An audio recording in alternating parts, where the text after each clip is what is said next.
Panitia khusus rancangan peraturan daerah tentang perlindungan perempuan dan anak kembali melakukan rapat bersama instansi terkait di ruang Komisi 4 DPRD Banjarmasin, Jalan Lambung Mangkurat, Banjarmasin Tengah, jelang tengah hari Senin 26 Mei 2025. Dibuatnya peraturan daerah ini gasan menjadikan Banjarmasin sebagai kota yang bisa memberikan perlindungan pada babinian wan kakanakan.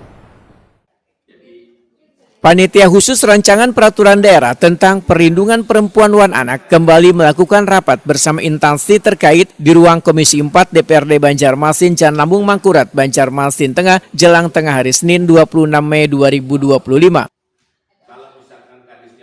Ketua Pansus Raperda Perlindungan Perempuan dan Anak Peri Hidayat SH, Waitokuni Prima TV memedahkan, dibuatnya peraturan daerah ini gasan menjadikan Banjarmasin sebagai kota yang bisa memberikan perlindungan pada babinian wan kakanakan. Bahkan wayang melakukan kunjungan ke Kementerian Pemberdayaan Perlindungan Perempuan wan Perlindungan Anak mendapat masukan untuk memperkaya Raperda Perlindungan Perempuan wan Anak ini. Kunjungan dilakukan pula ke Kota Bekasi yang dinilai sudah menjalankan Raperda ini dengan baik. Politisi Partai Kebangkitan Bangsa ini menyatakan di dalam perda ini nantinya akan memuat pula salah satu pasal yang memberikan akses layanan gratis terhadap babinian wan kakanakan yang menjadi korban kekerasan bila hendak membutuhkan pendampingan atau konsultasi. Peri Hidayat menyatakan Raperda ini akan secepatnya diselesaikan agar kehadiran peraturan daerah ini nantinya dapat menekan angka kasus kekerasan terhadap babinian wan kakanakan di Banjarmasin.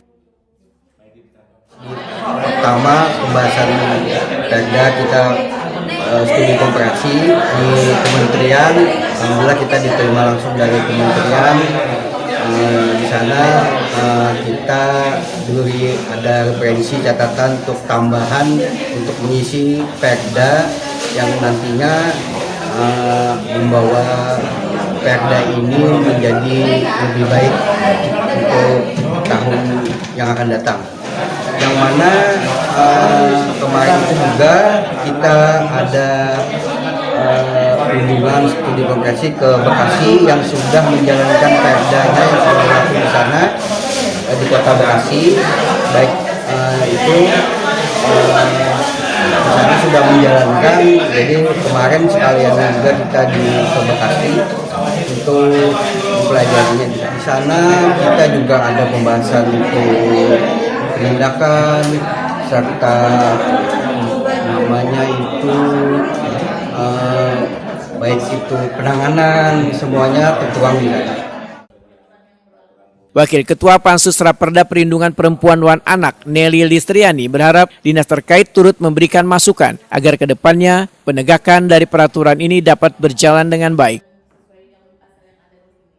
Politisi Partai Gerindra ini menyatakan ada beberapa masukan terkait dengan judul dari Raperda ini yang kada menutup kemungkinan nantinya akan berubah. Kemudian adapun dari judul memang ada beberapa masukan dari kementerian, cuman cakupnya sudah dibahas dan kami meminta dari pertemuan yang kedua, rapat yang kedua ini kami minta dari dinas terkait seperti dinas sosial maupun dinas Pol PP, dari Pol PP juga ikut serta membahas pasal per pasal karena nanti ada tindak pidana maupun yang akan dituangkan di dalam pasal ini. Berarti ada perubahan di judul apa? Kalau judul masih memang ada masukan dari kementerian mengenai perlindungan dan pelindungan, tapi setelah kami bersinkronisasi dengan Kota Bekasi yang sudah melaksanakan kurang lebih 7 tahun sampai 9 tahun, perda ini judulnya tetap perlindungan. Kepala Pemberdayaan Perempuan dan Perlindungan Anak Banjarmasin Muhammad Ramadan menyatakan Raperda ini bertujuan untuk memperkuat kelembagaan wan peran serta warga wan lintas sektor SKPD wan vertikal dalam rangka penanganan terhadap kekerasan pada babinian wan kakanakan di Banjarmasin. Dan hari ini kita bahas tentang perlindungan perempuan dan perlindungan anak yang sudah kita diskusikan kemarin pada saat dengan Kementerian PPA, dan kita ambil salah satu lokusnya di Kota Bekasi.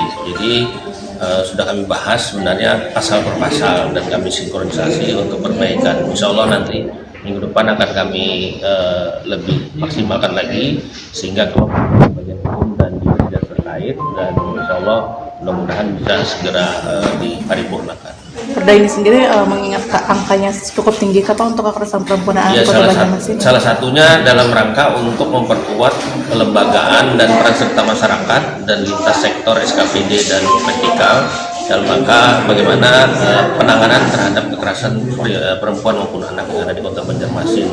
Untuk data memang kaitan dengan kita itu karena memang kita lebih intensif dan lebih promosi terkait dengan pelaporan BPTD.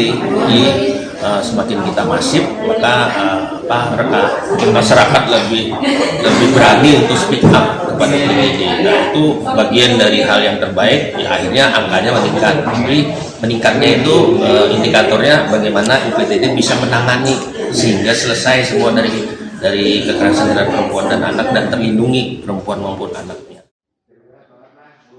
Menurut data kasus kekerasan terhadap Babinian wan Kakanakan tahun 2023 terdapat 132 kasus. Kemudian di tahun 2024 sebanyak 180 kasus. Sedangkan di tahun 2025 dari Januari hingga Maret sudah terdapat sebanyak 51 kasus.